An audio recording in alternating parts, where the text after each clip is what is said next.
Today's topic is continuity and differentiability.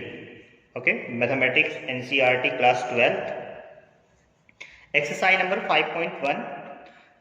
सबसे पहले मैं आपको बता देता हूँ कंटिन्यूटी क्या होती है, कंटिन्यूअस क्या होता है, कंटिन्यूअस फंक्शन क्या होता है. ओके, कंटिन्यूअस फंक्शन जैसे suppose that f(x) equal to sin x. Okay, f(x) is equal to sin x का जो ये ग्राफ है वो किस तरह से बनता है. ये this is the graph of sin x. जो sin x का ग्राफ है ये लगातार चलता जाता है, लगातार चलता जाता है, तो it means this is continuous function. जो ये है sin x एक कंटिन्यूअस फंक्शन है. Is that clear? अब यहां से अगर मैं कोसेक x की बात करूं तो कोसेक x कैसे बनेगा, उसका ग्राफ ऐसे बनेगा इंटरवल के अकॉर्डिंग, फिर ये इस तरह से बनेगा ऐसे, और फिर ये इस तरह से बनेगा, ये इस तरह से. तो ये अपने एक इंटरवल में कट कट के बनेगा. तो जो कोसेक x का ग्राफ होगा ये एक डिसकंटिन्यूअस ग्राफ होगा, तो ये डिसकंटिन्यूअस फंक्शन होगा. ओके, अब मैथमेटिकली हम कैसे बताएं कि एक फंक्शन कंटिन्यूअस है और एक दूसरा फंक्शन डिसकंटिन्यूअस है. देखिए,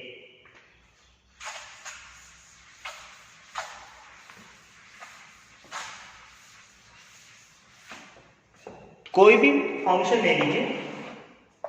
सपोज ये फंक्शन का कोई ग्राफ है ऐसे, मैं इस पॉइंट पे फाइंड करने जा रहा हूं, पॉइंट ए पे.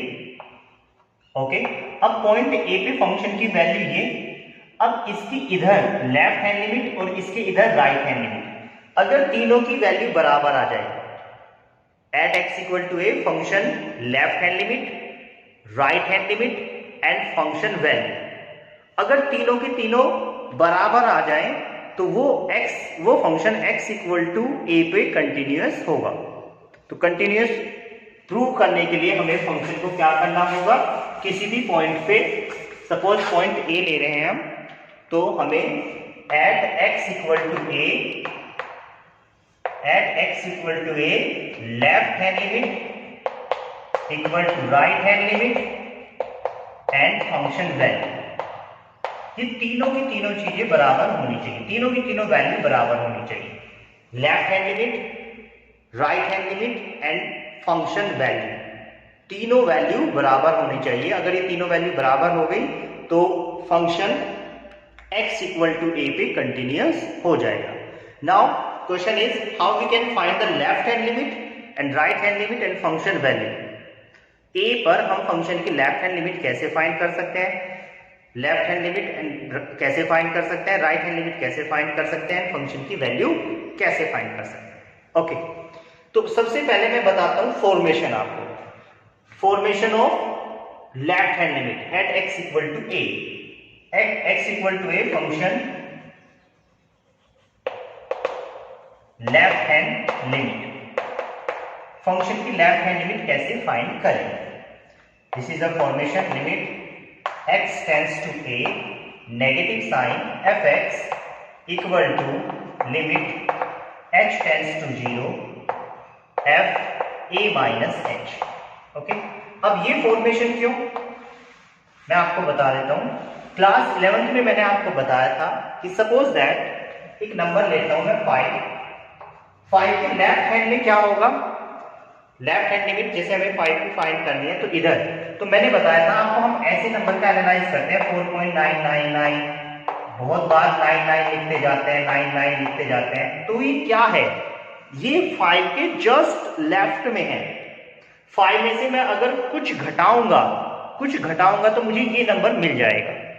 Is that clear? इसलिए यहां पे मैं नेगेटिव सिंबल लेता हूं और यहां पे a माइनस एच, मतलब अगर a की जगह मैं 5 लूं तो 5 माइनस एच, और h क्या है, h is tends to 0. Clear है बात? तो इस तरह के नंबर को एनालाइज करने के लिए मुझे ये फॉर्मेशन बनानी पड़ी.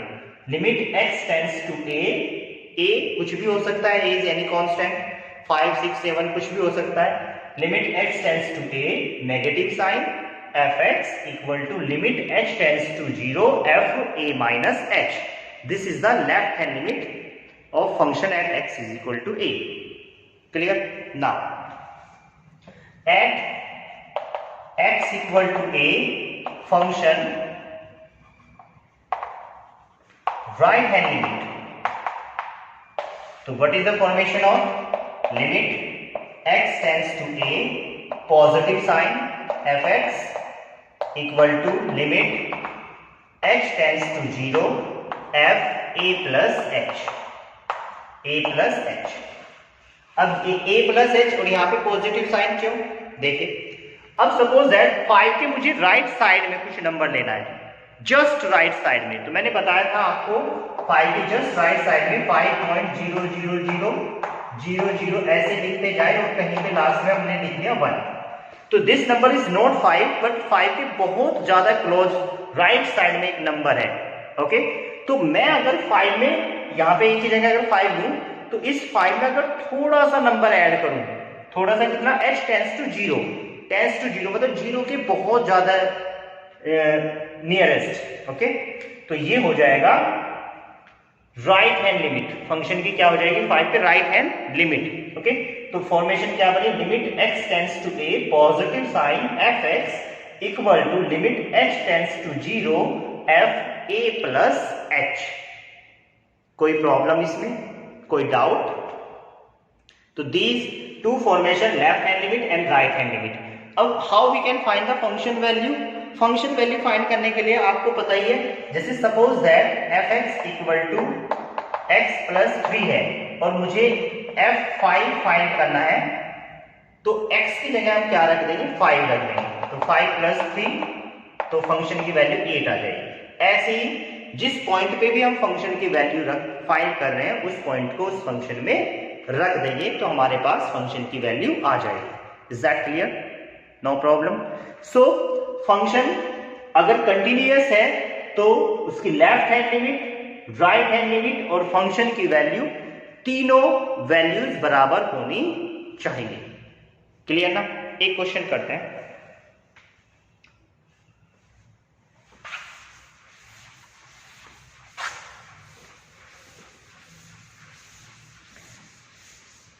Exercise number 5.1 question number 1। Prove that the function fx equal to 5x minus 3 is continuous at x equal to 0, x equal to minus 3 and x equal to 5। मैं आपको 0 पे फाइंड कर 5 पे फाइंड करके दिखाता हूँ। 5 पे x इक्वल टू 5 पे इस फंक्शन की कंटिन्यूअस है ऐसा मैं प्रूव करके दिखाता हूं। Prove that the function is continuous, हमें प्रूव करना है। ओके, तो चेक करते हैं at x equal to 5 function left hand limit. पहले लेफ्ट हैंड लिमिट फाइंड करते हैं। फॉर्मेशन, जो मैंने फॉर्मेशन आपको बताई है वही फॉर्मेशन हम यूज करेंगे। लिमिट x टेंड्स टू, इस पे फाइंड करें 5 पे, negative sign fx equal to limit h tends to 0 f5 minus h। देखो वहां पे मैंने a पे बताई थी फॉर्मेशन, यहां पे मैं क्या बता रहा हूं 5 पे, तो a की जगह पे क्या आ जाएगा 5। तो limit h tends to 0, function एक ही है हमारे पास, यहीं पे रखेंगे 5, x की जगह 5 माइनस h माइनस 3। तो it will be limit h tends to 0, 5 5 25 minus 5h minus 3। Clear ना? Now we will put the value, तो ये हो जाएगा 25 माइनस 5 इंटू 0 माइनस 3। तो ये 25 minus 3 is equal to 22। This is left hand limit. Left hand limit is 22. Okay. Now at x equal to 5, we will find right hand limit. At x equal to 5, function right hand limit.